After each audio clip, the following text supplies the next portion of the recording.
A particle is moving in a circular path of radius r. The displacement after half a circle would be. बेटा एक particle है, particle means anything, कोई भी एक चीज है जिसको मैं पॉइंट ए नेम दे देता हूँ, ठीक है। ये एक सर्कुलर पाथ पे मूव कर रही है, तो let us draw that path. पहले हम वाला पाथ ड्रॉ कर लेते हैं।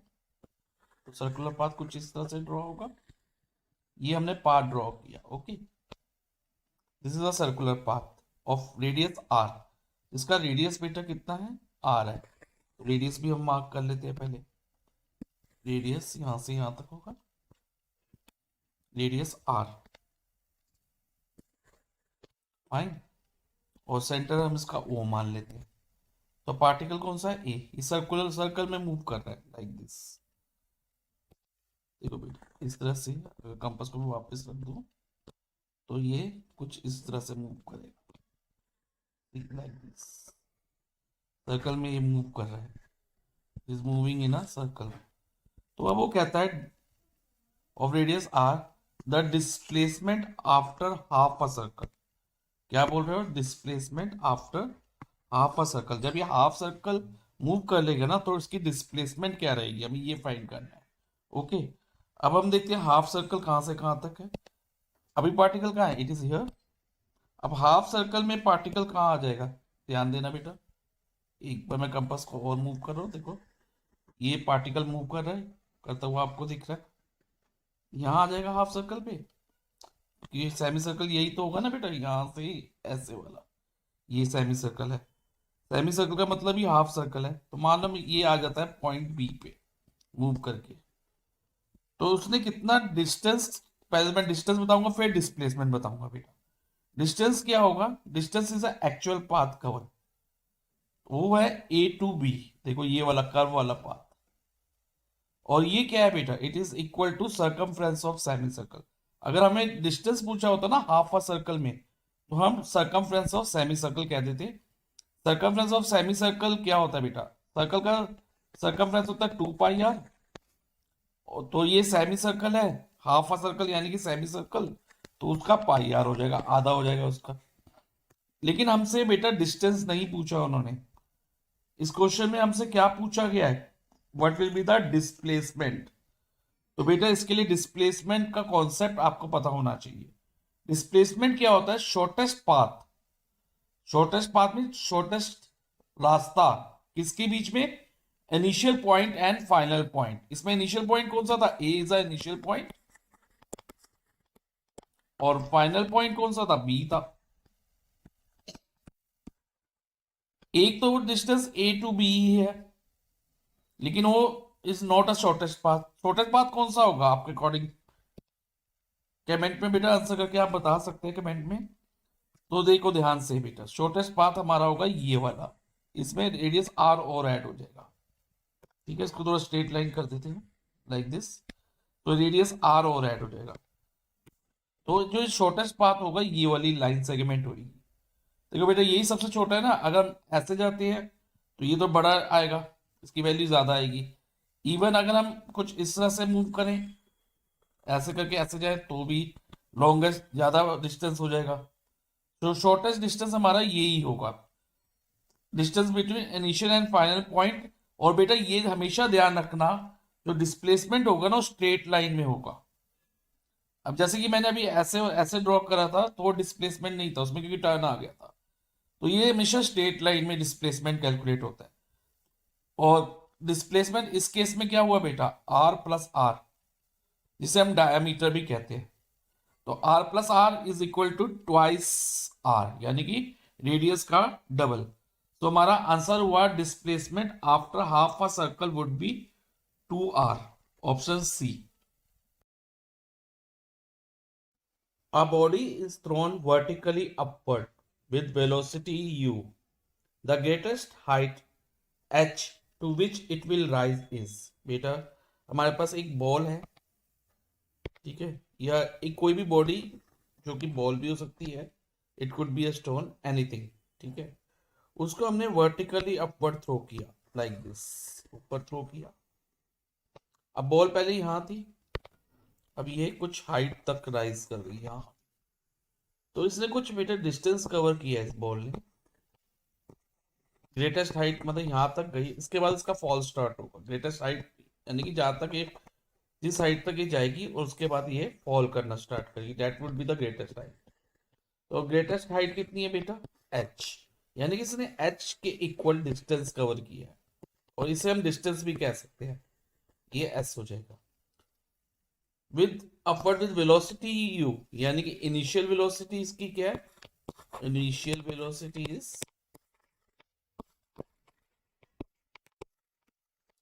Is equal to you.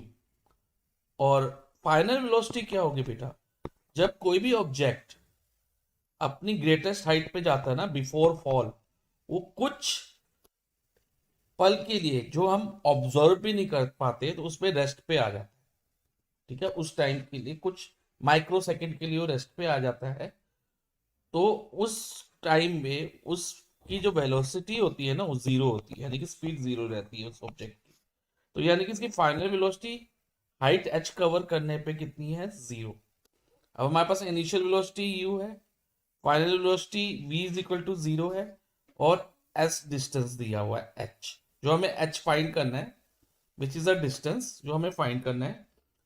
तो हमें किस हाइट तक जाएगा ये फाइंड करना है। अब बेटा एक बात का ध्यान रखना, जब ये बॉल अपवर्ड मूव कर रहा है ना, ये बॉडी जो है अपवर्ड मूव कर रही है, तो उसको एक फोर्स और है जो अर्थ को, अर्थ फोर्स लगाता है, वो इसको अपनी तरफ पुल कर रहा है, अपनी तरफ खींच रहा है, ठीक है, लाइक दिस।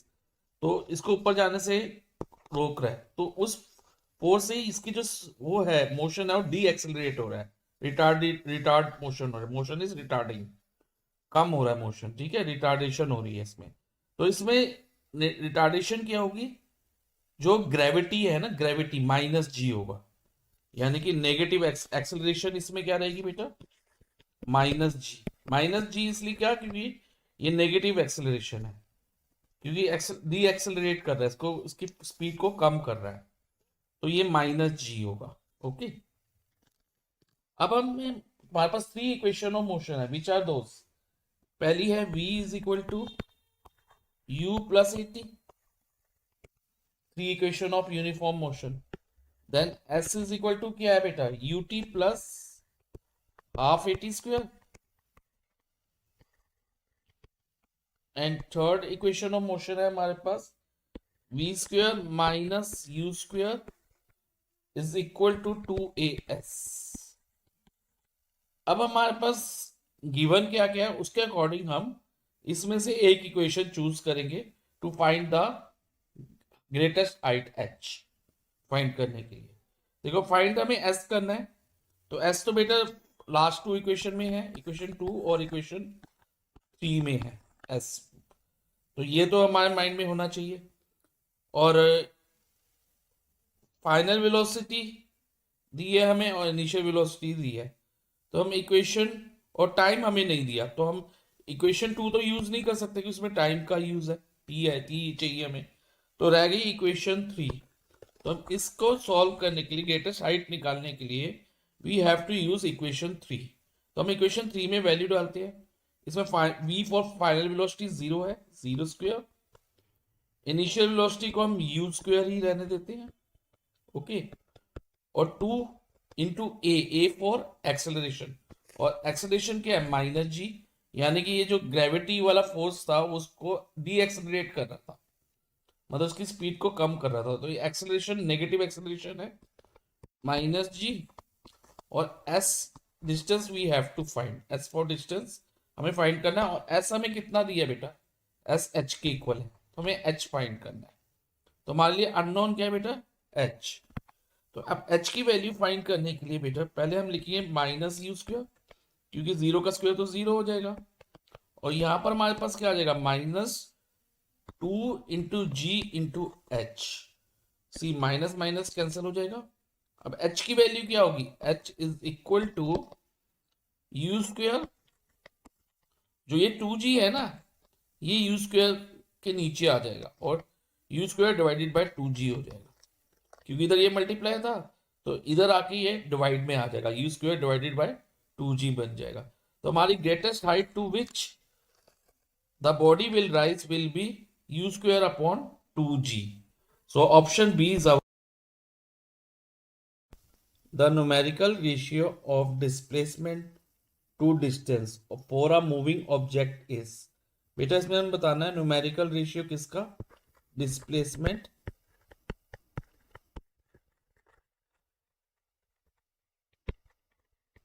और डिस्टेंस का। क्या रहेगा, a always less then one, ये हमेशा वन से लेस होगा। ऑलवेज इक्वल टू वन, क्या हमेशा वन के इक्वल होगा। या ऑलवेज मोर देन वन, क्या हमेशा वन से ज्यादा रहेगा। या फिर डी इक्वल और लेस देन वन। ठीक है, तो हम देखते हैं बेटा, इसके लिए सबसे पहले हम ये समझते हैं डिस्टेंस और डिस्प्लेसमेंट में डिफरेंस क्या है।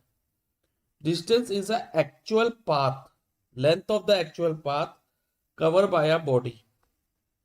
और डिस्प्लेसमेंट क्या है, shortest distance between initial point and final point के बीच का शॉर्टेस्ट डिस्टेंस। और वन मोर थिंग, डिस्टेंस जो है ना बेटा स्केलर क्वांटिटी है, उसमें हम सिर्फ इसकी न्यूमेरिक वैल्यू यानी कि मैग्नीट्यूड को कंसीडर करते हैं, लेकिन जो डिस्प्लेसमेंट है वो वेक्टर क्वांटिटी है, उसमें मैग्नीट्यूड और डायरेक्शन दोनों को कंसीडर किया जाता है। अब बेटा ध्यान से समझना, अब इसको मैं आपको बेटा विद एग्जांपल एक्सप्लेन कर रहा हूं। सपोज एक स्ट्रेट लाइन पाथ है from place A to B के बीच में एक रास्ता है और उसका डिस्टेंस कितना है हमारा 100 किलोमीटर। अब फॉर एग्जांपल एक कार ट्रेवल करती है फ्रॉम ए टू बी, तो इस केस में डिस्टेंस कितना है बेटा, it is 100 kilometre. Distance is actual length of the path, वो तो 100 kilometre. But what about displacement, displacement shortest distance between the initial point and final point. तो initial point इसका क्या था, इनिशियल में स्टार्टिंग पॉइंट ए था और final point B था, तो वो भी डिस्प्लेसमेंट कितना रहेगा 100 ही रहेगा ना, एंड ये शॉर्टेस्ट डिस्टेंस भी है। तो इस केस में डिस्टेंस और डिस्प्लेसमेंट इक्वल हो गए, तो न्यूमेरिक रेशियो क्या रहेगा 1। तो ऑलवेज लेस देन 1 ये तो नहीं है बेटा, ये हमेशा 1 से कम हो, तो ऑप्शन ए तो हम क्रॉस आउट कर सकते हैं। ऑप्शन ऑलवेज लेस देन 1 नहीं होगा, 1 तो हो सकता है। अब हम बाकी ऑप्शन को भी चेक करते हैं। अब सपोज कार है, अब B to A to B गई, अब बी से वापस सी पे आ गई और उस कार ने कितना डिस्टेंस कवर किया in opposite direction 25 kilometre. B to C 25 kilometre cover कर, अब वापस आ रही है ये पॉइंट ए की तरफ। ठीक है, तो जब उसने कितना डिस्टेंस कवर कर लिया 25 किलोमीटर, तो अब डिस्टेंस कवर कितना हो गया बेटा, कैन यू टेल मी। अब डिस्टेंस कवर हो गया हमारा, अगर हमने रेशियो निकालना है ना डिस्प्लेसमेंट अपॉन डिस्टेंस का, तो डिस्टेंस तो हमारा 100 plus 25, 100 kilometre A to B और बी टू सी 25, तो 125 किलोमीटर हो गया। ओके, लेकिन लेकिन लेकिन इस डिस्प्लेसमेंट क्या हुआ, डिस्प्लेसमेंट अगेन बेटा माइंड में रखो, shortest distance between initial point and final point. इस बार इनिशियल पॉइंट क्या है ए है और फाइनल पॉइंट सी है, यानी कि एसी डिस्प्लेसमेंट है। अब एसी की लेंथ कैसे कैलकुलेट करेंगे बेटा, अब 100 किलोमीटर टोटल डिस्टेंस था, उसमें 25 किलोमीटर वापस आ चुका है, तो अब बाकी कितना डिस्टेंस बच गया रिटर्न जर्नी का, ये टोटल 100 है यहां से लेके यहां तक, और ये 25, ये 25 है, तो एसी कितना हुआ 100 माइनस 25 ही होगा ना बेटा, 75 किलोमीटर। तो 75 किलोमीटर डिस्प्लेसमेंट हो गया। अब इसका रेशियो देखो बेटा, इसकी लोएस्ट टर्म करो, 25 से दोनों डिविजिबल है, तो ये होगा 3/5। और ये जो अगर डिनोमिनेटर न्यूमिनेटर से बड़ा हो, या फिर कहो numerator is smaller than denominator, numerator is smaller than denominator, तो fraction is always less than 1 होती है, 1 से छोटी भी हमेशा छोटी होती है। अगर आप बेटा 3 को 5 से डिवाइड भी करोगे ना, उससे भी आपको पता चलेगा, इसका आंसर होगा 0.6, जो कि 1 से स्मॉलर है। ठीक है, तो 1 से लेस भी हो सकता है, उसने कहा always equal to 1, not, it can be less than 1 also, not always equal to 1, हमेशा 1 के इक्वल नहीं होता। हाँ, अगर स्ट्रेट लाइन पाथ पे सेम एक ही डायरेक्शन में जा रहा है तो डिस्प्लेसमेंट 1 रहेगा। ओके, लेकिन अगर हमने कहीं टर्न ले लिया, डायरेक्शन चेंज कर ली, तो डिस्प्लेसमेंट बदल जाएगा, डिस्टेंस से कम हो जाएगा हमेशा ही डिस्प्लेसमेंट, क्योंकि डिस्प्लेसमेंट शॉर्टेस्ट है। शॉर्टेस्ट का मतलब कि सबसे छोटा, डिस्टेंस से तो कम ही रहेगा, तो ऑलवेज इक्वल टू 1 नहीं होगा। अब हम देखते हैं ऑलवेज मोर देन 1 होता है, होगा नहीं, ये भी नहीं होगा, क्योंकि अगर स्ट्रेट लाइन पाथ पे हम सेम डायरेक्शन में कार चलती जा रही है, तो जितना डिस्टेंस कवर होगा ना, उतना ही डिस्प्लेसमेंट होगा। फॉर एग्जाम्पल, एक बार मैं और इसको पाथ को ड्रॉ करता हूँ, इस बार ए टू बी गए, अब बी पे रेस्ट करके थोड़ी देर सी पे और गया आगे, तो इतना 125 किलोमीटर कवर किया, अब बी से थोड़ा आगे निकल गया।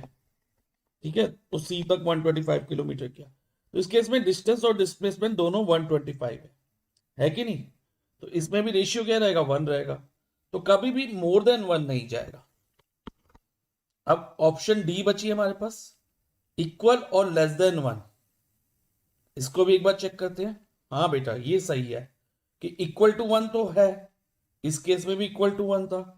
जब ए टू सी जा रहा है, मतलब एक डायरेक्शन में कार चल रही है और स्ट्रेट लाइन पे चल रही है, तो डिस्टेंस और डिस्प्लेसमेंट हमेशा इक्वल रहेगा और उनका रेशियो 1 रहेगा।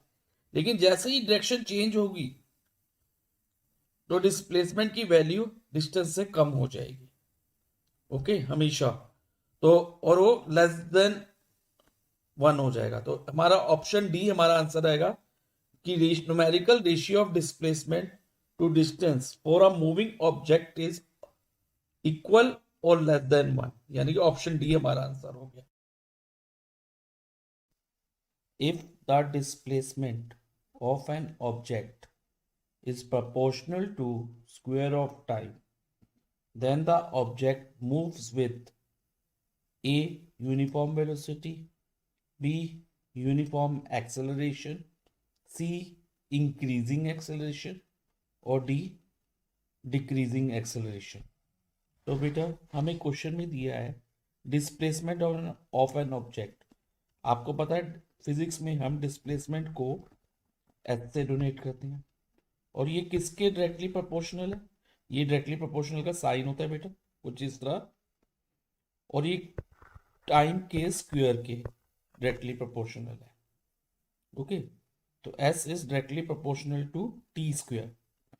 तो अगर मैं टाइम 1 सेकेंड लेता हूँ, कितना लेता हूँ, 1 सेकेंड, तो डिस्टेंस टी स्क्वायर होगा, यानी कि 1 का स्क्वायर 1 होगा। If I take time as 2 second, तो डिस्टेंस 2 स्क्वायर यानी कि 4 हो जाएगा। If I take time as 3 second, तो डिस्टेंस कवर 3 स्क्वायर हो जाएगा, यानी कि 9, क्यों टी स्क्वायर करना है ना हमें, 4 करेंगे तो 16 मीटर पर सेकेंड, सॉरी 16 मीटर होगा, नॉट पर सेकेंड। और अगर हम टाइम 5 सेकेंड लेते हैं, तो अकॉर्डिंग टू दिस फॉर्मूला कि जो डिस्टेंस है टाइम टी स्क्वायर के प्रोपोर्शनल है, तो ये 25 हो जाएगा, और 6 लेते हैं तो 36 हो जाएगा। तो अब इस केस में सबसे पहले हमसे पूछा है क्या ये यूनिफॉर्म वेलोसिटी से होगा, तो let us calculate the velocity first. सबसे पहले हम वेलोसिटी ही कैलकुलेट करते हैं। ठीक है, वेलोसिटी को कैसे कैलकुलेट करेंगे? वेलोसिटी बेटा क्या होता है, डिस्प्लेसमेंट अपॉन टाइम टेकन भी होता है ना। ठीक है, displacement upon time is velocity, या स्पीड डिस्टेंस अपॉन टाइम। और अब हमारे पास फर्स्ट केस में डिस्टेंस या डिस्प्लेसमेंट 1 है, टाइम इज ऑल्सो 1, तो 1 अपॉन 1 1 हो गया। सेकेंड केस में डिस्प्लेसमेंट 4 है, 4 अपॉन 2 कितना आएगा बेटा, 2 आएगा, तो 2 मीटर पर सेकेंड। फिर अब 9/3 करोगे तो 3 मीटर पर सेकेंड, 16/4 करोगे तो 4 मीटर पर सेकेंड, अगर 25/5 करते हैं तो 5 मीटर पर सेकेंड, और 36/6 करते हैं तो 6 मीटर पर सेकेंड। तो क्या वेलोसिटी यूनिफॉर्म रही? यूनिफॉर्म में सेम रही? नहीं, कहीं पर भी ये सेम नहीं है। ठीक है, कहीं पर भी सेम नहीं है ना। देखो बेटा, इंक्रीज कर रही है वेलोसिटी, चेंज हो जा रही है, तो it is nowhere same, कहीं पर भी सेम नहीं है, तो यूनिफॉर्म वेलोसिटी तो नहीं होगी। अब हम बात करते हैं यूनिफॉर्म एक्सेलरेशन की। अब बाकी तो तीन ऑप्शन है एक्सेलरेशन पे बेस्ड है, यूनिफॉर्म एक्सेलरेशन, इंक्रीजिंग एक्सेलरेशन या डिक्रीजिंग एक्सेलरेशन। तो पहले हम इधर एक रो और बना लेता हूं मैं, एक्सेलरेशन, ए फॉर एक्सेलरेशन लिख देता हूं। एक्सेलरेशन का फॉर्मूला क्या है बेटा? तो एक्सेलरेशन का फॉर्मूला होता है v माइनस यू, यानी कि v for final velocity, u for initial velocity upon time taken. यही होता है ना एक्सेलरेशन। अभी मान लो ये बॉडी रेस्ट से स्टार्ट हुई थी, कहां से स्टार्ट हुई थी? रेस्ट से। तो रेस्ट पे वेलोसिटी क्या रही होगी? जब बॉडी एट रेस्ट थी तो वेलोसिटी 0 रही होगी। तो जब 1 सेकेंड में बेटा एक्सेलरेशन कितनी प्रोड्यूस हुई, तो हम कैलकुलेट करते हैं। फाइनल वेलोसिटी 1, इनिशियल वेलोसिटी क्योंकि रेस्ट से स्टार्ट हुई है बॉडी, तो 0 अपॉन 1 सेकेंड की बात करो मैं, सिर्फ 1 सेकेंड में, फर्स्ट सेकेंड में, तो 1, तो 1 माइनस 0 1, 1 अपॉन 1 इज 1, तो एक्सेलरेशन हमारी 1 आ गई। ठीक है, अब सेकेंड केस में देखते हैं बेटा, अगेन एक्सेलरेशन कैलकुलेट करते हैं। अब इस बार इनिशियल वेलोसिटी कौन सी रहेगी? ये इनिशियल वेलोसिटी होगी और ये फाइनल वेलोसिटी होगी v। तो यानी कि v माइनस यू करते हैं तो 2 माइनस 1 अपॉन 1, 2 माइनस 1 अपॉन 1, तो 1 अपॉन 1 1। तो अगेन एक्सेलरेशन 1 मीटर पर सेकेंड स्क्वायर है, इधर भी मीटर 1 मीटर पर सेकेंड स्क्वायर आ रही है। आगे भी हम करें तो बेटा, अब जो ये 2 है, अब नेक्स्ट सेकंड के लिए, नेक्स्ट थर्ड सेकंड में ये इनिशियल वेलोसिटी बन जाएगी और ये फाइनल वेलोसिटी होगी। अगेन 3 माइनस 2 अपॉन 1, 1 मीटर पर सेकंड स्क्वायर। ऐसे अगर आप करते जाओगे ना, 4 माइनस 3, 4 सेकंड में एक्सेलरेशन कितनी प्रोड्यूस हुई? 4 सेकंड में, 4 सेकंड की बात कर रहा हूं, तो कितनी हुई? 4 माइनस 3 1, 1 अपॉन 1 1 अगेन। तो हर सेकंड में 1 मीटर पर सेकंड स्क्वायर की एक्सेलरेशन प्रोड्यूस हो रही है। कितनी एक्सेलरेशन प्रोड्यूस हो रही है बेटा? 1 मीटर पर सेकंड स्क्वायर। तो आगे भी आप करोगे तो 1 1 1 आता जाएगा। और एक्सेलरेशन क्या होता है? Rate of change in velocity. तो आप देखो बेटा, acceleration rate of change in velocity 1 1 1, जो कि यूनिफॉर्म है सब जगह, ना इंक्रीजिंग है ना डिक्रीजिंग है, इट इज यूनिफॉर्म। तो इंक्रीजिंग एक्सेलरेशन भी हम क्रॉस कर सकते हैं और डिक्रीजिंग एक्सेलरेशन भी क्रॉस कर सकते हैं। तो हमारा आंसर होगा option B, uniform acceleration. From the given VT graph, it can be inferred that object is in uniform motion, B at rest, C in non-uniform motion, or D moving with uniform acceleration।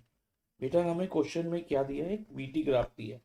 VT graph means velocity time graph, velocity time graph, okay, velocity time graph दिया है।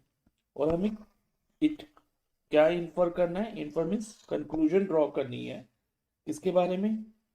उसके motion के बारे में, object के, या उसके acceleration के बारे में। ठीक है, तो इस क्वेश्चन को थोड़ा सिंपल बनाने के लिए मैं इस ग्राफ में कुछ वैल्यूज पुट कर देता हूँ।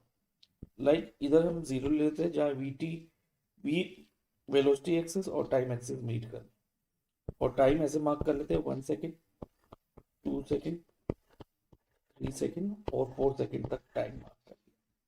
और यहाँ पर वेलोसिटी 2 मीटर पर सेकेंड और ये 4 मीटर पर सेकेंड और 6 मीटर पर सेकेंड मार्क कर लीजिए। टाइम किसमें बेटा? इन सेकेंड, और वेलोसिटी इन मीटर पर सेकेंड।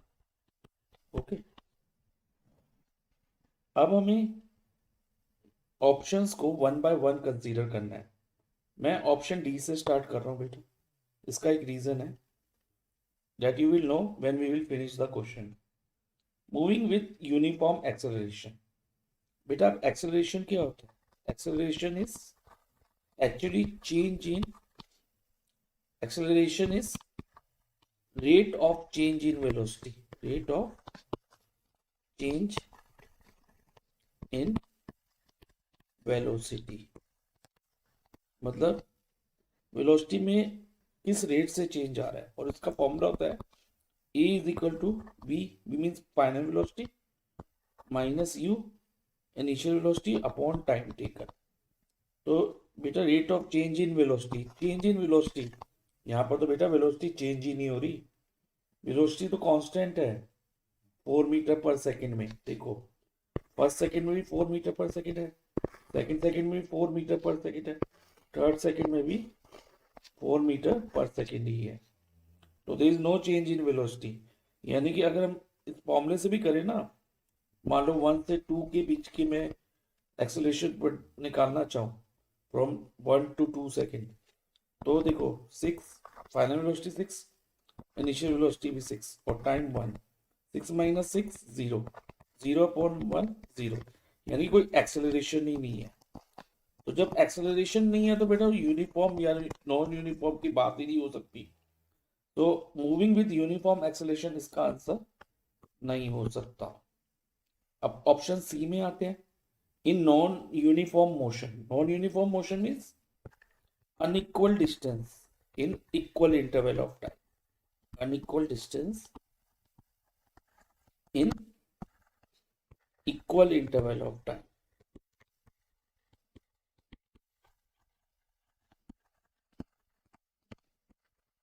तो इसका मतलब है अगर हम स्पीड हमारी या वेलोसिटी कितनी है बेटा, कांस्टेंट है विच इज 4 मीटर पर सेकेंड, मतलब एवरी सेकेंड कितनी डिस्टेंस कवर हो रहा है 4 मीटर। तो अगर बेटा हम टेबल बनाए ना डिस्टेंस और टाइम का, देखो इधर मैं लिखता हूँ s for distance, t for time. First second में 4 मीटर डिस्टेंस कवर हो रहा है, 2 सेकेंड में 4 इंटू 2 8 होगा, 3 सेकेंड में 4 इंटू 3 12, और अगर 4 सेकेंड में 16। तो एवरेज सेकेंड डिस्टेंस कितना इंक्रीज हो रहा है बाय 4 मीटर, 4 मीटर 4 मीटर हर सेकेंड इंक्रीज हो रहा है। तो ये unequal distance in equal interval of time तो नहीं हुआ ना, यानी कि ये नॉन यूनिफॉर्म मोशन भी नहीं है। सो ऑप्शन सी को भी आप क्रॉस आउट कर सकते हो। एट रेस्ट, रेस्ट में तो नहीं है बेटा, बिकॉज एक कांस्टेंट स्पीड से जो ऑब्जेक्ट है मूव कर रहा है कांस्टेंट स्पीड से। वो स्पीड क्या है, एज्यूम करिए हमने 4 मीटर पर सेकेंड की स्पीड से ये कॉन्स्टेंटली मूव कर रहा है एट कांस्टेंट स्पीड, तो रेस्ट पे भी नहीं है। हाँ, ऑप्शन ए इसका आंसर होगा, इन uniform motion. Uniform motion means okay equal distance in equal interval of time को आप यूनिफॉर्म मोशन कहते हैं। और देखो बेटा यहाँ पर हर सेकंड में 4 मीटर डिस्टेंस इंक्रीज हो रहा है ना। देखो फर्स्ट सेकंड में 4 मीटर, सेकंड सेकंड में भी 4 से 8 हुआ, थर्ड सेकंड में भी 8 से 12 हुआ, यानी कि 4 मीटर हर सेकंड में इंक्रीज हो रहा है। तो इक्वल डिस्टेंस इंक्रीज हो रहा है in equal interval of time. तो यानी कि जो ये मोशन होगा ना ऑब्जेक्ट का वो यूनिफॉर्म होगा। So we can say that object is in uniform motion. तुम्हारा आंसर हुआ option A. Suppose a boy is enjoying a ride on merry-go-round, which is moving with a constant speed of 10 metre पर second. बेटा हमें ये बताया गया है कि एक बॉय है जो मैरी गो राउंड में मूव कर रहा है। Merry go round is a swing, swing यानी कि एक झूला है जो सर्कल में मूव करता है। ओके, और वो किस कांस्टेंट स्पीड से मूव कर रहा है, कांस्टेंट स्पीड ऑफ 10 मीटर पर सेकेंड की स्पीड से। ओके, तो हमें ये बताना है it implies that the boy is at rest, क्या वो रेस्ट पे है, या फिर वो moving with no acceleration, C in accelerated motion, या D moving with uniform velocity. तो बेटा इसको समझते हैं पहले। सबसे पहले कोई भी बॉडी जब सर्कल पे मूव करती है ना, देखो बेटा जैसे ये सर्कुलर में मूव कर रही है बॉडी, पार्टिकल मूव कर रहा है, तो इस मोशन को हम क्या कहते हैं, यूनिफॉर्म सर्कुलर मोशन। तो इसे क्या कहते हैं बेटा, यूनिफॉर्म सर्कुलर मोशन। ठीक है, यूनिफॉर्म सर्कुलर मोशन कहते हैं। मैरी गो राउंड का मोशन भी सर्कुलर है। ओके, तो हम अब ऑप्शंस को देखते हैं बेटा one by one. First option कह रहा है कि बॉय इज एट रेस्ट। बेटा रेस्ट पे कैसे हो सकता है, वो तो मूविंग है। क्वेश्चन में इटसेल्फ लिखा हुआ है moving with the constant speed of 10 metre पर सेकेंड। तो मूव कर रहा है, जो चीज मूव कर रही है और रेस्ट पे यानी कि रुकी हुई कैसे हो सकती है। तो ऑप्शन ए हमारा क्रॉस आउट हो जाएगा। अब वो कहता है मूविंग विद नो एक्सेलरेशन, तो इसको हम देखते हैं बेटा। तो पहले हम एक्सेलरेशन का मीनिंग समझते हैं, एक्सेलरेशन होती क्या है। एक्सेलरेशन का मतलब है बेटा rate of change in velocity. Acceleration is rate of change in velocity. जब वेलोसिटी चेंज होगी तो एक्सेलरेशन प्रोड्यूस होगी। इस बात को बेटा अपने माइंड में रख लो, जब भी वेलोसिटी चेंज होगी तो एक्सेलरेशन प्रोड्यूस होगी। अब वेलोसिटी कैसे चेंज होती है, उसके लिए बेटा हम वेलोसिटी को अब समझते हैं। वेलोसिटी क्या है, velocity is actually a vector quantity. Vector quantity में क्या होता है बेटा, मैग्नीट्यूड को भी कंसीडर करते हैं और साथ में डायरेक्शन को भी कंसीडर करते हैं। मैग्नीट्यूड मीन्स उसकी वैल्यू। अगर वेलोसिटी विद ओनली मैग्नीट्यूड हो ना तो उसे हम स्पीड कहते हैं। तो इसमें मैग्नीट्यूड तो हमारी कांस्टेंट का ही है, क्योंकि स्पीड कितनी है बेटा 10 मीटर पर सेकेंड। लेकिन क्या डायरेक्शन कांस्टेंट है, अब हम देखते हैं। जब बॉय बेटा मैरी गो राउंड पे मूव कर रहा है, सपोज ये रहा बॉय, तो उसकी डायरेक्शन किस तरफ है अभी, एट प्रेजेंट इधर की तरफ है। ओके, इधर की तरफ देखो, उसकी फेस भी आप देख सकते हो, लॉयन की फेस इधर है। अब जब ये लॉयन पे जो बॉय बैठा है वो इस यहाँ पर आ जाएगा, और जो ये गर्ल है आगे चली जाएगी, तो बॉय इधर आ जाएगा ना इस गर्ल की जगह। तो उसकी डायरेक्शन क्या रहेगी, कुछ इस तरह से डायरेक्शन चेंज हो जाएगी। जब ये आगे और मूव करेगा, जो लॉयन पे बॉय बैठा हुआ है, बॉय इधर आ जाएगा तो उसकी डायरेक्शन इधर की तरफ हो जाएगी। ओके, तो अगर मैं इसको इस सर्कल में देखूं बेटा, तो अभी उस डायरेक्शन ऐसे है, इस ए पॉइंट मार्क कर लेते हैं। अब जब इस पॉइंट पे आएगा तो डायरेक्शन बी हो जाएगी। हर पॉइंट पे उसकी डायरेक्शन कंटिन्यूअसली चेंज हो रही है बेटा। फिर यहाँ आ जाएगी और फिर यहाँ आ जाएगी, तो continuously direction is being changed. तो जब डायरेक्शन मैग्नीट्यूड कांस्टेंट है ऑल दो, लेकिन डायरेक्शन क्या हो रही है बेटा, चेंज हो रही है। तो अगर मैग्नीट्यूड या डायरेक्शन में से एक चीज भी चेंज हो जाती है ना, तो वेलोसिटी भी चेंज हो जाती है। ठीक है, मैंने क्या बोला बेटा, मैग्नीट्यूड या डायरेक्शन में से दोनों में से कोई भी एक चीज चेंज हो जाए तो वेलोसिटी भी चेंज हो जाएगी। और अगर वेलोसिटी चेंज हो गई तो एक्सेलरेशन प्रोड्यूस होनी ही है। ओके, तो अब वो कह रहे हैं मूविंग विद नो एक्सेलरेशन, ये बात बिल्कुल गलत है बेटा, क्योंकि मैंने जैसे अभी बताया वेलोसिटी चेंज हुई, तो वेलोसिटी चेंज हुई तो एक्सेलरेशन प्रोड्यूस होगी। अब नेक्स्ट है इन एक्सेलरेटेड मोशन, बॉडी जो बॉय है वो एक्सेलरेटेड मोशन में है। Yes, he is in accelerated motion, because उसकी वेलोसिटी चेंज हुई, और वेलोसिटी चेंज हुई तो एक्सेलरेशन प्रोड्यूस होगी ही होगी। तो यस, तो it implies that boy is in accelerated motion. Moving with uniform velocity, moving with uniform velocity, velocity uniform है, यूनिफॉर्म मीन सेम है। नो, वेलोसिटी तो बेटा कंटिन्यूअसली चेंज हो रही है, हर एक पॉइंट पे चेंज हो रही है। क्यों चेंज हो रही है? बिकॉज उसकी डायरेक्शन चेंज हो रही है। मैग्नीट्यूड चाहे सेम है, 10 मीटर पर सेकेंड है, लेकिन उसकी डायरेक्शन जो है ना वो कंटिन्यूअसली चेंज हो रही है। पहले इधर थी डायरेक्शन, फिर ये हो गई, फिर ये डायरेक्शन, फिर ये। तो ऑप्शन डी भी हमारा आंसर नहीं है। तो फाइनली हमारा आंसर क्या हुआ? Option C. ठीक है। Area under a VT graph, VT graph means velocity time graph, represent a physical quantity, एक फिजिकल क्वांटिटी को रिप्रेजेंट करता है, और हमें ये बताना है कि उस फिजिकल क्वांटिटी की यूनिट क्या रहेगी। तो बेटा माइंड में रखो, जो area under velocity time graph होता है ना, C I F drawn velocity time graph, it always represent a distance covered. किसको रिप्रेजेंट करते हैं?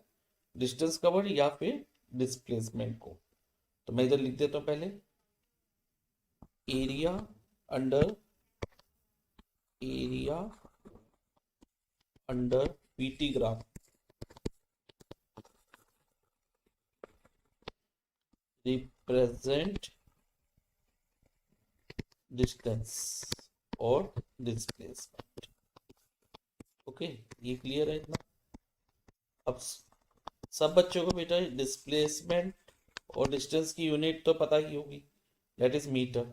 लेकिन वो मीटर यूनिट कैसे आई है, ड्राइव कैसे हुई है, that I am going to explain you. एक बार देख लेते हैं कि कैसे हुई। तो इसके लिए बेटा हम मान लेते हैं कि एक बॉडी है या ऑब्जेक्ट है या कोई कार है या कोई भी व्हीकल है, मान लो 5 सेकेंड के लिए ट्रेवल करता है। इस वेलोसिटी टाइम ग्राफ के अकॉर्डिंग 5 सेकेंड के लिए ट्रेवल करता है। तो 5 सेकेंड का है ये। यहां से आप क्या करोगे, एक लाइन ड्रॉ करोगे पैरेलल टू वेलोसिटी एक्सिस। तो अब under the velocity time graph और अप टू 5 सेकेंड तक क्या फिगर फॉर्म हो रही है, ध्यान से देखो बेटा। It is a triangle, isn't it? Triangle ही है ना, ये ट्रायंगल फॉर्म हो रहा है, ध्यान से देखो। This triangle is being formed, और डिस्टेंस कवर क्या होगा, will be actually the area of this triangle. इस ट्रायंगल का एरिया होगा। तो I am writing distance cover is equal to area of triangle. अब एरिया ऑफ ट्रायंगल का formula है half into base into height. अब 1/2, बेस कितना बेटा है, ध्यान से देखो, ध्यान से देखो। बेस यहां से लेके 0 से लेके 5 तक 5 यूनिट है ना, तो बेस को हम 5 यूनिट लिख देते हैं। और हाइट क्या रहेगी इसकी, हाइट ये वाली होगी। ठीक है। अब यह ध्यान से देखना बेटा, ये किसके पैरेलल थी, parallel to velocity axis, velocity axis के पैरेलल थी। और अगर यहां से एक लाइन ड्रॉ करें तो ये कहाँ जाके इंटरसेक्ट कर रही है, अप टू हियर, यानी कि समवेयर एट 5 मीटर पर सेकेंड में। ठीक है, तो यहाँ पर 4 और 6 के बीच में है, तो हम 5 मीटर पर सेकेंड कह लेते हैं। यानी कि इसकी हाइट कितनी हुई बेटा, 5 मीटर पर सेकेंड। वेलोसिटी के इक्वली है ना height, up to the height, हमें वेलोसिटी एक्सिस को भी up to the height of the triangle देखना है। तो 5 आ रहा है। अब इसका एरिया कैलकुलेट करते हैं। तो डिस्टेंस कवर देखो क्या आएगा, 25/2, और इसको 12.5 लिख देंगे। अब इसकी यूनिट भी देख लेते हैं बेटा। वैसे तो एरिया की यूनिट स्क्वायर मीटर होती है, लेकिन अभी तो हम स्क्वायर मीटर नहीं लेंगे क्योंकि हमने डिस्टेंस बोला है। तो डिस्टेंस तो मीटर में मेजर करते हैं, तो मीटर कैसे आई उसकी यूनिट। तो ध्यान से देखना बेटा, जब हमने बेस लिया था, क्या लिया था, बेस, बेस हमने अलोंग टाइम एक्सिस लिया था। और टाइम एक्सिस क्या होता है बेटा, टाइम की यूनिट होती है second multiply by height. Height किसके इक्वल ली थी बेटा, वेलोसिटी, 5 मीटर पर सेकेंड। तो मीटर पर सेकेंड को हम ऐसे भी लिख सकते हैं, मीटर डिवाइडेड बाय सेकेंड। पर का मतलब डिवाइड ही होता है बेटा। तो पर मीन्स एवरी 1 सेकेंड, तो डिवाइडेड बाय 1 होता है, तो इसलिए हम पर सेकेंड को ऐसे लिख सकते हैं। तो सेकेंड और सेकेंड कट हो गए, तो यूनिट क्या आई बेटा, metre. So our answer is area under VT graph represent a physical quantity which has the unit B m4 meter. Four cars A, B, C and D are moving on a level road. Their distance versus time graph are shown in figure 8.2. बेटा हमें कहा गया कि four cars हैं A B C and D, वो level road पे move कर रही है. Their distance versus time graph हमें इस फिगर में दिया गया. हमें करेक्ट स्टेटमेंट चूज करनी है गिवन फोर स्टेटमेंट में से. स्टेटमेंट ए है car A is faster than car D, car B is the slowest, car D is the faster than car C और car C is the slowest.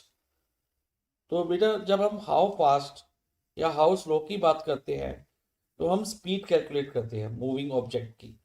ठीक है, तो इसमें मूविंग ऑब्जेक्ट कौन से हैं बेटा? कार ए, कार बी, कार सी और कार डी. तो अब हमें ये देखना है कि कौन सी कार है फास्टर है, कौन सी स्लोअर है. तो उसके लिए हमें ऑल फोर कार की स्पीड पता होनी चाहिए at a particular time. Okay, तो स्पीड हमें कैसे मिलती है? From the DT graph, distance time graph से. ठीक है, और इस क्वेश्चन को बेटा मैं बाद में आपको शॉर्टकट में भी करना बताऊंगा, लेकिन पहले इसका कॉन्सेप्ट क्लियर कर लो. तो ध्यान से समझना बच्चे कॉन्सेप्ट को. जो स्लोप ऑफ डीटी ग्राफ है ना, slope of DT graph give us speed. हमें क्या देता है बेटा? स्पीड देता है. तो स्पीड यानी कि हाउ फास्ट या हाउ स्लो बता. और स्पीड हम कैसे कैलकुलेट करते हैं डीटी ग्राफ से?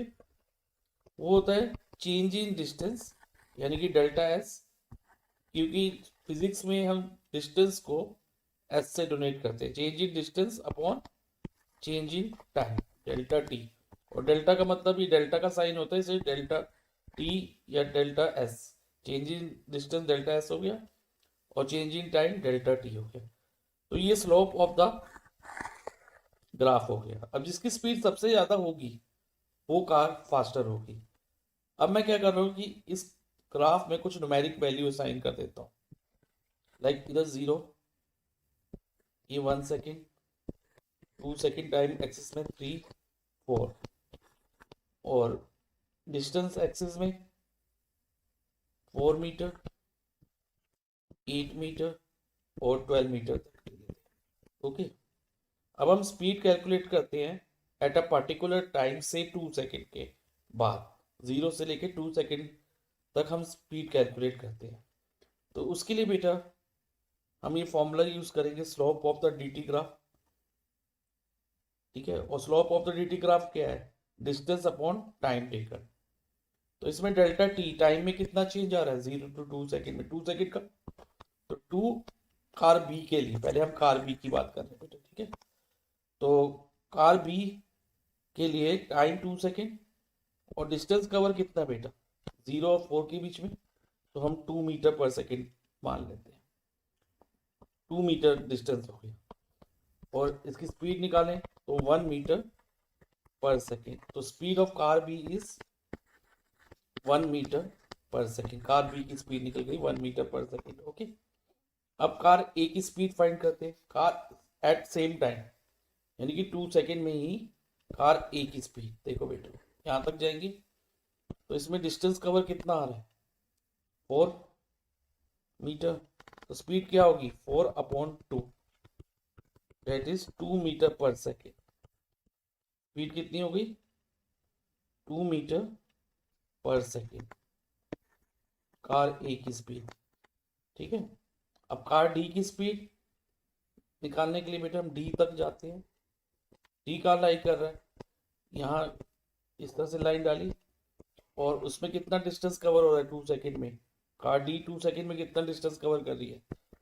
About 6 metre. तो 6 अपॉन 2 दैट इज 3 मीटर पर सेकेंड. कार डी की स्पीड कितनी हो गई? 3 मीटर पर सेकेंड. अब कार सी 2 सेकेंड में कितनी स्पीड होगी 2 सेकेंड में? तो उसके लिए हम देखते हैं कि कार सी कितना डिस्टेंस कवर कर रही है?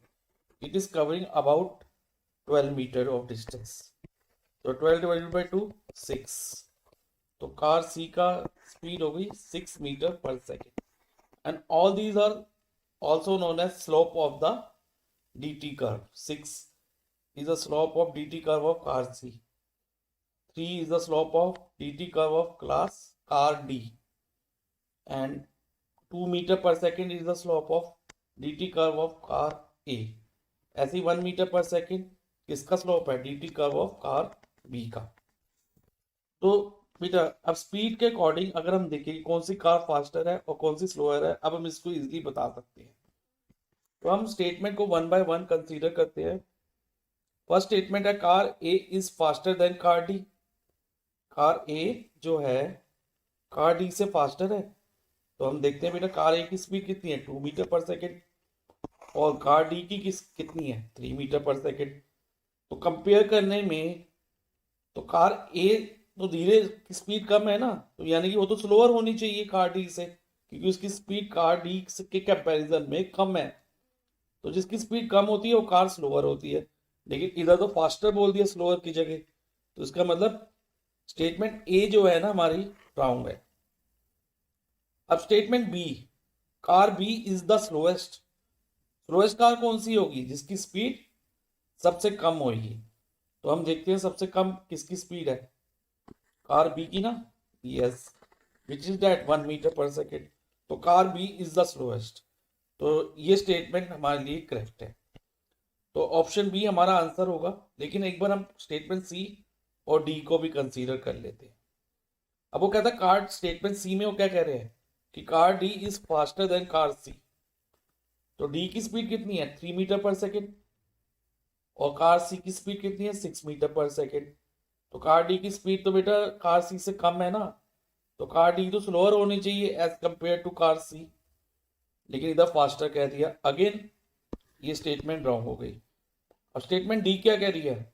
Car C is the slowest. Slowest तो वो होती है जिसकी स्पीड सबसे कम है, लेकिन द कार सी की स्पीड तो बेटा सबसे ज्यादा है।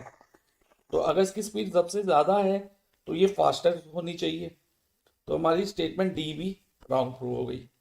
तो हमारा आंसर हुआ ऑप्शन बी। अब बेटा इसको सम को सॉल्व करने के लिए एक छोटी सी ट्रिक मैं बता रहा हूं। आप ये ध्यान रखना, जो dt curve near time axis होगा उसकी स्पीड सबसे कम होगी, यानी कि वो टाइम एक्सिस के साथ सबसे छोटा एंगल बनाएगा।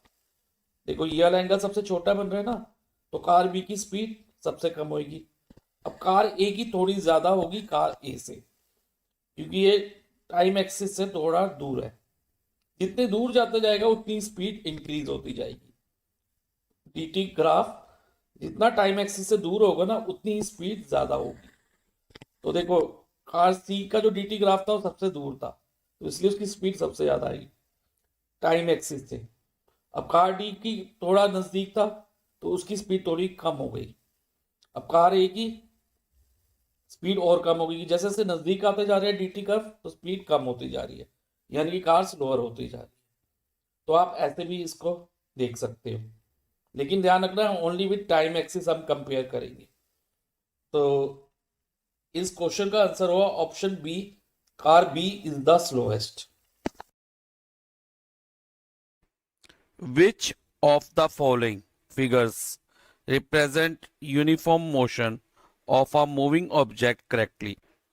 इस क्वेश्चन में हमें 4 डिस्टेंस टाइम ग्राफ दिए गए हैं और हमें आइडेंटिफाई करना है इन 4 ग्राफ में से कौन सा distance time graph uniform motion को रिप्रेजेंट करता है। सो फॉर दिस हमें पहले पता होना चाहिए कि यूनिफॉर्म मोशन क्या होता है और नॉन यूनिफॉर्म मोशन क्या होता है। पहले हम यूनिफॉर्म मोशन समझते हैं। Uniform motion means a body covers equal distance in equal interval of time. इसका मतलब है बेटा 1 सेकेंड में सपोज एक बॉडी है, बॉडी कुछ भी हो सकती है, it could be cycle, it could be a car, कोई भी चीज हो सकती है। सपोज एक साइकिल है जो 1 सेकेंड में 2 मीटर डिस्टेंस कवर कर रही है। अब 2 सेकेंड में उसने टोटल डिस्टेंस 4 मीटर कवर कर लिया और थर्ड सेकंड में सपोज उसने टोटल डिस्टेंस 6 मीटर कवर कर लिया, फोर्थ सेकंड में सपोज 8 मीटर कवर कर लिया। अब हर सेकंड में बेटा कितना डिस्टेंस कवर हो रहा है, एक्स्ट्रा इंक्रीज हो रहा है, हर सेकंड में 2 मीटर का डिस्टेंस कवर हो रहा है। देखो बेटा, फर्स्ट से सेकंड सेकंड में 2 मीटर, थर्ड सेकंड में भी 2 मीटर, 4 से 6 हुआ, देन 6 से 8 हुआ, फोर्थ सेकंड में भी 2 मीटर। यानी कि जो डिस्टेंस इंक्रीज हो रहा है ना, वो इक्वल अमाउंट से इंक्रीज हो रहा है in every second in equal interval of time. तो जो when body cover equal distance in equal interval of time, तो इस तरह के मोशन को हम यूनिफॉर्म मोशन कहते हैं। फाइन। अब नेक्स्ट, नॉन यूनिफॉर्म मोशन क्या होता है, ये ध्यान से समझना बच्चे। नॉन यूनिफॉर्म मोशन में क्या होगा, जैसे फर्स्ट सेकंड में 2 मीटर डिस्टेंस कवर किया सेकंड ने, सेकंड सेकंड में मान लो टोटल डिस्टेंस कितना कवर कर लिया, 8 मीटर। देखो फर्स्ट सेकंड में तो 2 मीटर किया था, सेकंड सेकंड में टोटल डिस्टेंस 8 मीटर हो गया, कितना बढ़ के 8 मीटर हुआ, 6 मीटर। यानी कि सेकंड सेकंड में, दूसरे सेकंड में 6 मीटर के बराबर डिस्टेंस कवर हुआ। अब आगे देखिए, मान लो थर्ड सेकंड में 15 मीटर कवर करा सपोज, तो कितना बढ़ गया, थर्ड सेकंड में कितना डिस्टेंस कवर किया, 7 मीटर। मतलब टोटल डिस्टेंस 15 मीटर हो गया, लेकिन तीसरे सेकंड में के इंटरवल पे उन्होंने 7 मीटर डिस्टेंस कवर किया सेकंड ने। अब मान लो 4 सेकंड में 21 मीटर, टोटल डिस्टेंस 21 मीटर कर लिया, तो ये बेटा 4 सेकंड में कितना डिस्टेंस कवर हुआ, अगेन 6 मीटर। अब हर एक में बेटा अनइक्वल डिस्टेंस है, इधर 6 मीटर, इधर 7 मीटर, इधर 6 मीटर, और फर्स्ट सेकंड में 2 मीटर भी था। तो देखो अनइक्वल डिस्टेंस है ना, और in equal interval of time, तो ऐसे मोशन को हम नॉन यूनिफॉर्म मोशन कहते हैं। ओके, अब हम इसमें से आइडेंटिफाई करना है कि कौन सा ग्राफ यूनिफॉर्म मोशन को रिप्रेजेंट करता है। तो पहले हम फर्स्ट यानी कि ए वाले डिस्टेंस टाइम ग्राफ को कंसीडर करते हैं। मान लो यहां मैं सेकंड मार्क कर देता हूं, यहां पर इक्वल डिस्टेंस पे आप पॉइंट मार्क कर दो टाइम टाइम वाली एक्सिस में, और ये 1 सेकंड हो गया, ये 2 हो गया, ये 3 हो गया, ये 4 हो गया। अब इसको ग्राफ में देखे तो देखो बेटा, फर्स्ट सेकंड में अगर हम ऐसे ले जाए तो ये इतना डिस्टेंस कवर होगा। सपोज मैं यही मान के चलता हूं कि 2 मीटर है, ठीक है। सेकंड सेकंड में भी क्या 2 मीटर ही डिस्टेंस कवर होगा, जितना ये कवर हुआ है इतना ही इंटरसेप्ट यहां पर भी बनेगा। लेट्स सी, देखते हैं बेटा। यस देखो ऑलमोस्ट इक्वल है ये, तो यहां पर हमारा 4 मीटर हो जाएगा। ओके, अब थर्ड सेकंड में देखो कितना आ रहा है, इसी सेम डिस्टेंस टाइम ग्राफ में अगर थर्ड सेकंड में देखें डिस्टेंस वाली एक्सिस में, तो देखो बेटा यहां सब जगह बराबर डिस्टेंस कवर हो रहा है, 2 मीटर और ये 6 मीटर। तो ये जो ग्राफ बना हमारा कौन सा बना हुआ बेटा, स्ट्रेट लाइन ग्राफ। और straight line graph always represent uniform motion, और इसमें आप देखो इक्वल डिस्टेंस कवर हो रहा है in equal interval of time में, तो ये यूनिफॉर्म मोशन का ग्राफ होगा। क्वेश्चन नंबर 9 का आंसर हमारा ऑप्शन ए होगा, लेकिन हम बाकी ऑप्शन को भी एक बार चेक करेंगे कि ये यूनिफॉर्म मोशन का ग्राफ क्यों नहीं है, ये भी हमें पता होना चाहिए। तो अगेन यहां पर मैं कुछ टाइम मार्क कर लेता हूं, 1 second, second, 2 second, third second और फोर्थ सेकेंड, और यहां पर 0 है। अब देखो बेटा फर्स्ट सेकेंड में कितना डिस्टेंस कवर हुआ, और इधर देखो इतना पोर्शन हुआ। यहां से अगर मैं इसको कुछ नेम दे दूं, ये मान लो 1.8 मीटर मान लेते हैं, 2 मीटर से थोड़ा सा कम है ये। अब सेकंड सेकंड में देखो बेटा कितना कवर हुआ, सेकंड सेकंड में क्या बराबर हुआ, नहीं थोड़ा कम हुआ है। देखो इससे as compare to first second distance थोड़ा सा कम इंक्रीज हुआ है। मान लो ये 2.9 मीटर, यानी कि 1.1 मीटर इंक्रीज हुआ। वो पहले 1.8 था, अब 1.1 मीटर हो गया। अब मान लो अब थर्ड सेकंड में देखो, यहां पर देखो बेटा, अब जो ये डिस्टेंस और इस डिस्टेंस को कंपेयर करो, जो ये वाले पोर्शन है और ये वाले पोर्शन को, ये पोर्शन थोड़ा बड़ा लग रहा है आपको दिखने में भी, यस सर। तो यानी कि अब थर्ड सेकंड में थोड़ा ज्यादा डिस्टेंस कवर हुआ, और बढ़ के मान लो ये समथिंग 6 मीटर के बराबर हो गया सपोज, तो कितना इंक्रीज हुआ, 3.1 मीटर इंक्रीज हुआ। इसे अनइक्वल डिस्टेंस आ रहा है in equal interval of time. तो जो ये ग्राफ होगा ना कर्व लाइन, ये नॉन यूनिफॉर्म मोशन को रिप्रेजेंट करेगा। ओके, ऐसे ही आप इसमें भी चेक कर लोगे। देखो बेटा यहां पर 1 सेकेंड, 2 सेकेंड, 3 और 4 ले लिया, मैं ऊपर मार्क कर लेता हूँ 4।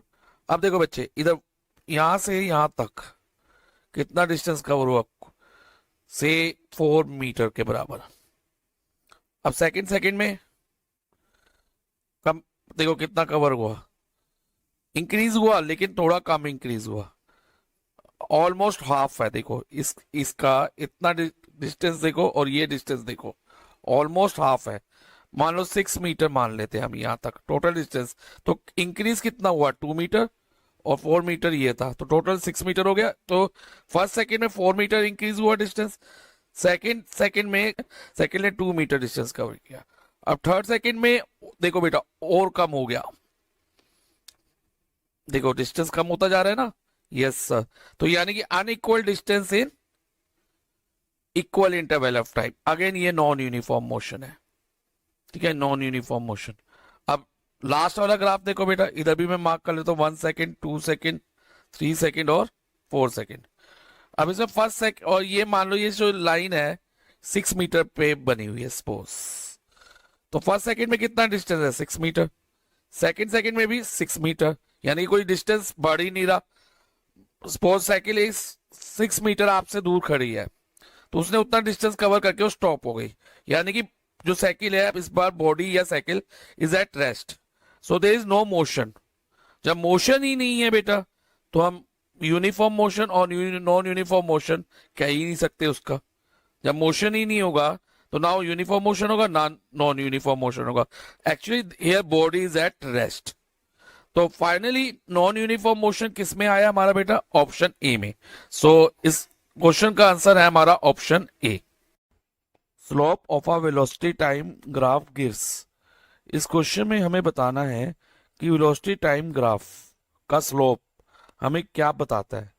स्लोप जब हम कैलकुलेट करेंगे तो हमें कौन सी फिजिकल क्वांटिटी मिलेगी। फिजिकल क्वांटिटी में बेटा डिस्टेंस मिलेगा, या डिस्प्लेसमेंट होगी, या एक्सेलरेशन होगी, या फिर स्पीड मिलेगी, ये हमें बताना है slope of velocity time graph से। तो बेटा वेलोसिटी टाइम ग्राफ के स्लोप को करने से पहले मैं आपको बताता हूँ स्लोप ऑफ अ लाइन क्या होता है। What is a slope of a line. कोई भी लाइन भूल जाओ, अभी वेलोसिटी टाइम ग्राफ है ये, एक सिंपल लाइन ग्राफ हम इसको मान लेते हैं और इसका स्लोप कैलकुलेट करते हैं। स्लोप ऑफ अ लाइन होता है change in y upon change in x, और इसको हम शॉर्ट में delta y upon delta x लिख सकते हैं। यानी कि चेंज इन y को डेल्टा y और चेंज इन x को डेल्टा x, ये डेल्टा का साइन होता है बेटा। अब मान लो मुझे ए बी का स्लोप निकालना है सपोज, तो मैं देखूंगा कि y में y एक्सिस पे क्या चेंज आया, चेंज इन y निकालना है ना। तो y एक्सिस में 2 से बढ़कर बेटा कितना हो गया 10 हो गया, 2 से इंक्रीज होके वैल्यू 10 तक चली गई। तो इंक्रीज कितनी हुई 10 माइनस 2, यानी कि 8 हुई इंक्रीज। ओके, इंक्रीज कितनी हो गई 8, और upon change in x. Change in x क्या है बेटा 1 से लेके वैल्यू 5 हो गई, क्या हो गई 1 से चेंज होके वैल्यू 5 हो गई। तो 5 माइनस 1 कर देंगे, और 5 माइनस 1 कितना होता है बच्चे 4, तो 8 अपॉन 4 2। तो किसी भी लाइन ग्राफ का अगर हमें स्लोप निकालना है तो उसके लिए बेटा आपको ये फॉर्मूला माइंड में रखना होगा, change in y upon change in x। Okay, अब बच्चे इसे हम अगर वेलोसिटी टाइम ग्राफ कंसीडर करें तो, और इसका स्लोप कैलकुलेट करें, तो देखते हैं कि हमें स्लोप कैलकुलेट करने पे इन 4 गिवन फिजिकल क्वांटिटी में से कौन सी फिजिकल क्वांटिटी हमें मिलती है। तो अब बेटा इसका स्लोप कैलकुलेट करने के लिए हम ए बी वाले पोर्शन को ही कंसीडर करेंगे, वेलोसिटी टाइम ग्राफ के ए बी वाले पोर्शन पे। अब देखो बेटा ए पे वेलोसिटी जो है कितनी है 2 मीटर पर सेकेंड, इसे हम इनिशियल वेलोसिटी मान लेते हैं, यानी कि वेलोसिटी जो स्टार्टिंग में है u, जिसे हम u से डोनेट करते हैं, और जो पॉइंट बी पे वेलोसिटी है उसे हम फाइनल वेलोसिटी यानी कि v कंसीडर कर लेते हैं। फाइनल वेलोसिटी किससे होती है बेटा? v से ही होती है ना। एक्चुअली इट इज 10 मीटर पर सेकेंड, लेकिन हम इसको v मान लेते हैं। और ऑन टाइम एक्सिस ए पे जो टाइम है 1 सेकेंड, उसे हम t1 कंसीडर कर लेते हैं। ओके, और जो पॉइंट बी पे जो टाइम है 5 सेकेंड, उसे हम t2 कंसीडर कर लेते हैं। अब इसकी बेटा मैंने आपको बताया स्लोप ऑफ अ लाइन क्या होता है? Change in y upon change in x। अब चेंज ऑन y एक्सिस हमने वेलोसिटी ली है, यानी कि चेंज इन वेलोसिटी, जो कि v माइनस यू होगी। क्या होगी बच्चे? v minus u upon change in x। और चेंज इन x क्या है बेटा? x के अलॉन्ग हमने टाइम लिया है, तो चेंज इन टाइम लेंगे। चेंज इन टाइम क्या है इधर? t2 minus t1, t2 minus t1। अब v माइनस यू क्या होता है? It is actually change in velocity, और t2 माइनस t1 वो ड्यूरेशन ऑफ टाइम है। जब t2 में से t1 हम माइनस करेंगे तो हमें 4 सेकेंड मिलेगा, जैसे 5 माइनस 1 4। इतने टाइम में वेलोसिटी चेंज हो गई फ्रॉम u टू v, यानी कि 2 मीटर पर सेकेंड से 10 मीटर पर सेकेंड हो गई। तो t2 minus t1 is actually a time taken, और टाइम टेकन हम जनरली t से देते हैं। ओके, तो v minus u upon t is actually a rate of change in velocity। rate of change in velocity, of rate of change in velocity को हम क्या name देते हैं बेटा फिजिक्स में? एक्सेलरेशन। क्या नेम देते हैं बच्चे? एक्सेलरेशन। ये आपको पता ही है। ओके, तो यानी कि अब slope of velocity time graph से हमें क्या मिलेगा? एक्सेलरेशन मिलेगी। So we can say that slope of a velocity time graph gives the acceleration। In which of the following cases of motions the distance moved and the magnitude of displacement are equal? इस question में हमें पूछा है कि in which of the following cases of motion, हमें 4 cases of motion given है, और इन 4 cases में से किस केस में distance moved और मैग्नीट्यूड ऑफ डिस्प्लेसमेंट इक्वल है, ये हमें आइडेंटिफाई करना है। तो इसको करने के लिए पहले हमें पता होना चाहिए कि डिस्टेंस और डिस्प्लेसमेंट एक दूसरे से कैसे डिफरेंट है, कैसे अलग है। डिस्टेंस क्या होता है? Distance is a actual path cover by a body. Actual path cover by a body. For example, एक पॉइंट ए है, यहां से एक कार मूव कर रही है फ्रॉम पॉइंट ए, और इस तरह से मूव करती है और कुछ डिस्टेंस कवर करती है अप टू पॉइंट बी, और ये डिस्टेंस हम मान लेते हैं कि ये 20 किलोमीटर है। तो ये है length of the actual path. Actually car ने कितना डिस्टेंस कवर किया। ओके, और डिस्प्लेसमेंट क्या होता है? Displacement is the shortest distance between initial point and final point in a straight line. Initial point और फाइनल पॉइंट के बीच में शॉर्टेस्ट डिस्टेंस, और वो डिस्टेंस हमेशा स्ट्रेट लाइन की फॉर्म में होगा, ये माइंड में रखना है। तो जो डिस्प्लेसमेंट है या तो डिस्टेंस के इक्वल होगा या उससे स्मॉलर होगा, इससे कभी बड़ा नहीं होगा। तो जैसे कि अब इस केस में देखो बेटा, इसमें इनिशियल पॉइंट क्या है? ए है, और फाइनल पॉइंट बी है।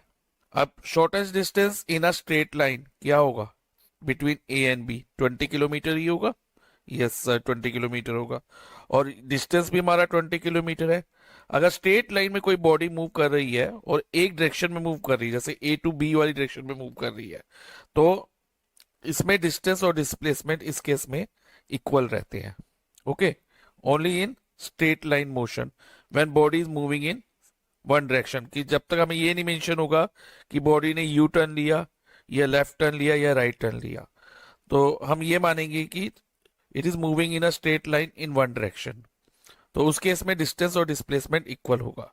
अब सपोज कार ने बी से टर्न लिया towards right, right hand side पे टर्न लिया कुछ इस तरह से पॉइंट सी तक, तो BC मान लो उसने 10 किलोमीटर डिस्टेंस कवर कर लिया। ओके, तो अब टोटल डिस्टेंस क्या रहेगा, actual path A to B and B to C का टोटल, यानी कि 20 प्लस 10 30 किलोमीटर डिस्टेंस होगा। लेकिन डिस्प्लेसमेंट क्या होगा, displacement will actually be AC। Displacement क्या होगा बेटा, AC होगा। और ये हम पाइथागोरस थ्योरम से फाइंड कर सकते हैं, क्योंकि ये राइट ट्रायंगल है। और अगर आप इसको पाइथागोरस से फाइंड करोगे तो ये आएगा √500। आप कैलकुलेट करके देख सकते हैं, मेरे क्वेश्चन में रिक्वायर्ड नहीं है, फिर भी मैं बता रहा हूं आपको। तो 10√5 ये 30 से किलोमीटर से हमेशा कम होगा, तो ये वाला डिस्टेंस होगा। तो डिस्प्लेसमेंट या तो इक्वल हो सकता है या लेस हो सकता है डिस्टेंस से। अगर सर्कल में कोई बॉडी मूव कर रही है, सपोज पॉइंट ए से यहाँ हाफ सर्कल कवर किया बॉडी ने, तो ये डिस्टेंस कवर हो जाएगा। और ये सर्कमफ्रेंस ऑफ सेमी सर्कल के इक्वल होगा। हाफ सर्कल को हम सेमी सर्कल कहते हैं, तो वो पाई आर होता है इसका फॉर्मूला। लेकिन डिस्प्लेसमेंट क्या होगा इस केस में, A to B straight line में जो ये वाला है डायमीटर के इक्वल। तो ये भी, लेकिन इस केस में जो डायमीटर और जो सर्कमफ्रेंस है उनकी वैल्यू हमेशा अलग होती है। सर्कमफ्रेंस की वैल्यू और डायमीटर की वैल्यू अलग होती है, तो इसमें डिस्प्लेसमेंट और डिस्टेंस इक्वल नहीं होंगे। ओके, अब मान लो कंप्लीट सर्कल कवर कर लेती है कार, ए से स्टार्ट होके वापस ए में आ जाती है, तो इस केस में डिस्टेंस कवर तो सर्कमफ्रेंस ऑफ सर्कल यानी कि 2πr हो गया। लेकिन डिस्प्लेसमेंट क्या हुआ, क्योंकि फाइनल पॉइंट और इनिशियल पॉइंट जब सेम होते हैं तो डिस्प्लेसमेंट 0 रहेगा, क्योंकि डिस्प्लेसमेंट क्या है, shortest distance between initial point and final point in a straight line. और एक बात का और ध्यान रखना है कि डिस्टेंस जो है स्केलर क्वांटिटी है, यानी कि इसमें हम ओनली मैग्नीट्यूड न्यूमेरिक वैल्यू को कंसीडर करते हैं। लेकिन डिस्प्लेसमेंट क्या है, एक वेक्टर क्वांटिटी है जिसमें magnitude as well as direction calculate, दोनों ही चीजें देखी जाती है, मैग्नीट्यूड और डायरेक्शन बोथ। तो अब हम अपने क्वेश्चन में आते हैं। हमें 4 केसेस ऑफ मोशन दी है, तो इसमें हम देखना है कि किस केस ऑफ मोशन में डिस्टेंस और डिस्प्लेसमेंट इक्वल है होगा।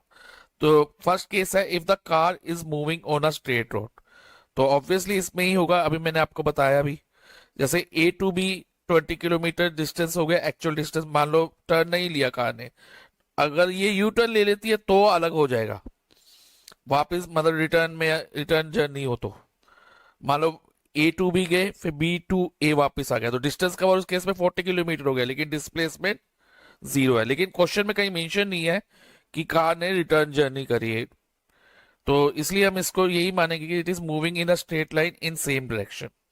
तो इसमें डिस्टेंस कितना हो गया, 20 किलोमीटर।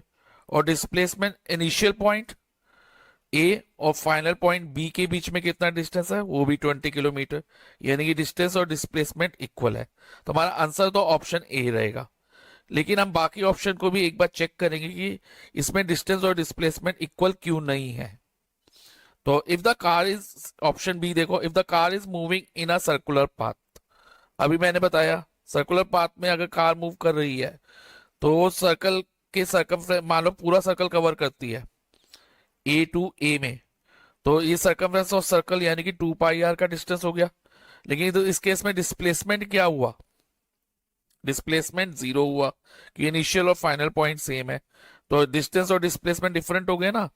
तो इस केस में जब भी सर्कुलर पाथ में कोई भी बॉडी मूव करेगी तो डिस्टेंस और डिस्प्लेसमेंट हमेशा अनइक्वल होंगे, मतलब सेम नहीं रहेंगे। चाहे आप हाफ सर्कल में भी देखो, हाफ सर्कल में सर्कमफ्रेंस ऑफ सेमी सर्कल यानी कि πr होगा डिस्टेंस, लेकिन रेडियस वो क्या होगा, डिस्प्लेसमेंट वो ट्वाइस द रेडियस होगा, डायमीटर के इक्वल 2r होगा। तो ऑप्शन बी हमारा आंसर नहीं है। और pendulum is moving to and fro, अब पेंडुलम क्या होता है, पेंडुलम बेटा जैसे कोई एक रॉड हो या बार हो, उसके से हम रॉप से किसी रॉप यानी किसी स्ट्रिंग से एक बॉल को हैंग कर दें, जिसे हम बॉब कहते हैं। पेंडुलम में ये जो वेट होता है, मास होता है, इसे हम बॉब कहते हैं। तो ये पेंडुलम होता है। अब पेंडुलम को जब हम इस डायरेक्शन में पुल करेंगे, इस तरफ ले जाएंगे बॉब को, तो बॉब इधर आ जाएगा। और जब हम इसको रिलीज करेंगे, छोड़ेंगे, तो ये कुछ इस तरह से मूव करेगा, यहां से यहां चला जाएगा बॉब, अब यहां से यहां चला जाएगा, और ये ऐसे ऐसे मूव करता जाएगा, ठीक है, टू एंड फ्रो मोशन। तो मान लो ये पॉइंट ए है, A टू B उसने कुछ डिस्टेंस कवर किया तो ये हमारा डिस्टेंस कवर हो गया। लेकिन इस केस में डिस्प्लेसमेंट क्या रहेगी, ये ध्यान से समझने की बात है बेटा। डिस्प्लेसमेंट होगी ए टू बी का shortest distance in a straight line. वो क्या होगी, ये होगा shortest distance in a straight line A B. और ये जो लेंथ होगी ना, ये कर्व लाइन से हमेशा स्मॉल होगी। ओके, तो इसमें भी डिस्टेंस और डिस्प्लेसमेंट हमारा सेम नहीं रहेगा पेंडुलम के मोशन में भी।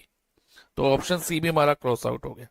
ऑप्शन डी जो है सेम एज ऑप्शन बी है, क्योंकि जो इसमें लिखा है earth is revolving around the sun, बहुत सन इधर है तो अर्थ सर्कुलर मोशन में ही मूव कर रही है ना। तो अभी मैंने बताया चाहे हाफ सर्कल हो चाहे फुल सर्कल अर्थ मूव कर ले, पूरा सर्कल ले ले सन का, तो डिस्टेंस और डिस्प्लेसमेंट इक्वल नहीं होगा। फुल सर्कल में 2πr है डिस्टेंस कवर, लेकिन डिस्प्लेसमेंट क्या है, 0। और हाफ सर्कल में, सेमी सर्कल में डिस्टेंस ये हो गया सर्कमफ्रेंस ऑफ सेमी सर्कल यानी कि πr, लेकिन डिस्प्लेसमेंट ए बी है, स्ट्रेट लाइन ए बी, तो वो ट्वाइस रेडियस है डायमीटर के इक्वल। तो इसमें डिस्टेंस और डिस्प्लेसमेंट डिफरेंट है। सो ऑप्शन डी भी हमारा क्रॉस आउट हो गया। तो फाइनली हमारा आंसर हुआ option A, if the car is moving on straight road. A bus accelerate uniformly from 18 km per hour to 36 km per hour in 5 seconds. हमें इस question में फाइंड करना है distance cover by the bus in that time. Okay बेटा, distance cover निकालना है। इस question में हमें गिवन क्या है कि बस एक्सेलरेट कर रही है, तो ये क्या होगा बेटा, जो 18 किलोमीटर पर आवर है ये होगी इसकी इनिशियल वेलोसिटी, जिसको हम u से डोनेट करते हैं, और 36 kilometre per hour it will be final velocity, जिसको हम v से डोनेट कर रहे हैं। क्योंकि उन्होंने कहा ना एक्सेलरेट कर रही है तो वेलोसिटी इंक्रीज होगी, तो इसमें एक्सेलरेशन है। ठीक है, it is uniformly accelerated motion. तो equation of uniformly acceleration motion are, तीन इक्वेशन होती हैं। एक होती है v is equal to u plus a t, second होती है s is equal to u t plus 1/2 a t square, third होती है v square minus u square is equal to 2as। इसमें बेटा वन और मोर इक्वेशन यूज करके हम इस क्वेश्चन को सॉल्व करेंगे। तो पहले हम देख लेते हैं हमें गिवन क्या क्या है। गिवन है हमें initial velocity 18 kilometre per hour, इसको हम u से डोनेट कर रहे हैं। Final velocity 36 kilometre per hour which is denoted by v, और t टाइम कितना है 5 सेकेंड, और distance we are required to find. हमें क्या फाइंड करना है फाइनली, डिस्टेंस। ओके बेटा, तो डिस्टेंस फाइंड करने के लिए बच्चे हमें कौन सी दो इक्वेशन, इन तीन में से कौन सी इक्वेशन रिक्वायर्ड होगी। एस फॉर डिस्टेंस कहाँ आ रहा है, एक तो इक्वेशन 2 में आ रहा है और इक्वेशन 3 में आ रहा है, और हमें गिवन है v और u दोनों गिवन है, तो हम इक्वेशन, और t भी गिवन है, तो हम इक्वेशन 2 या इक्वेशन 3 में से एक इक्वेशन यूज कर सकते हैं। ठीक है, और उससे डिस्टेंस फाइंड कर लेंगे। लेकिन बेटा प्रॉब्लम ये है कि दोनों इक्वेशन में a फॉर एक्सेलरेशन भी है, देखो है कि नहीं, यस। तो हम एक्सेलरेशन कैसे फाइंड करेंगे, एक्सेलरेशन बेटा हम फाइंड करेंगे यूजिंग इक्वेशन 1, या फिर एक्सेलरेशन का एक फॉर्मूला होता है a is equal to v minus u upon t. आप कुछ भी यूज कर लो बेटा, ये इक्वेशन भी इस फॉर्मूले से ही ड्राइव हुई है, तो अब you can use that this formula also. लेकिन एक्सेलरेशन फाइंड करने से पहले मैं जो वेलोसिटी है उनको उनकी स्टैंडर्ड यूनिट में, एसआई यूनिट में कन्वर्ट कर लेंगे। कैसे करेंगे बेटा, ये ध्यान से समझना। 18 किलोमीटर पर आवर को मीटर पर सेकंड में करने के लिए ध्यान से समझना क्या करेंगे बेटा। अब 18 किलोमीटर है ना, 1 किलोमीटर में कितने मीटर है, 1000, तो 18 मल्टीप्लाई बाय 1000, पहले तो हम ये कर लेंगे। और पर आवर मीन्स 1 आवर, ये आपको पता है, तो यहाँ पर 1 आ जाएगा। और 1 आवर को सेकेंड्स में करने के लिए in 1 hour we know that there are 3600 second, तो 1000 अपॉन 3600 से मल्टीप्लाई करेंगे, तो इसको कट किया बेटा 5, 18 1 था 18, और यहाँ पर भी 18 आ गया, तो इसको सॉल्व करके आपका बेटा आंसर आ जाएगा 5 मीटर पर सेकेंड। सिमिलरली इधर करो बेटा, 36 kilometre per hour means upon 1 hour में, अगेन 36 किलोमीटर को मीटर में करने के लिए 1000 से मल्टीप्लाई, और 1 आवर को सेकंड में करने के लिए 3600 से मल्टीप्लाई। तो कट कट 580, यहाँ 2 मल्टीप्लाई 5 इज 10 मीटर पर second. Now we will find the acceleration, यानी कि 10 माइनस 5 अपॉन टाइम। टाइम कितना है बेटा? 5 सेकेंड दिया, 5 कितने?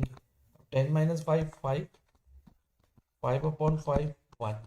तो एक्सेलरेशन कितनी होगी बेटा? 1 मीटर पर सेकेंड स्क्वायर। एक्सेलरेशन तो फाइंड होगी। अब इक्वेशन 2 या इक्वेशन 3 में से एक इक्वेशन यूज करके हम डिस्टेंस निकालेंगे। तो मेरे अकॉर्डिंग बेटा इक्वेशन 3 थोड़ी कन्वीनियंट रहेगी इस क्वेश्चन में, which is B square minus u square is equal to 2as। तो हम ये इक्वेशन यूज करते हैं। अब final velocity v is 10, so we write 10 square and u 5 square is equal to 2a। ये कितना है? एक्सेलरेशन विच इज 1, और s हमें फाइंड करना है, तो s को हम s रहने देते हैं। ओके, 10 का स्क्वायर 100 होता है, 5 स्क्वायर 25, और ये क्या बन जाएगा बेटा? 2 इंटू 1 2, यानी कि 2s फाइनली यहाँ पर।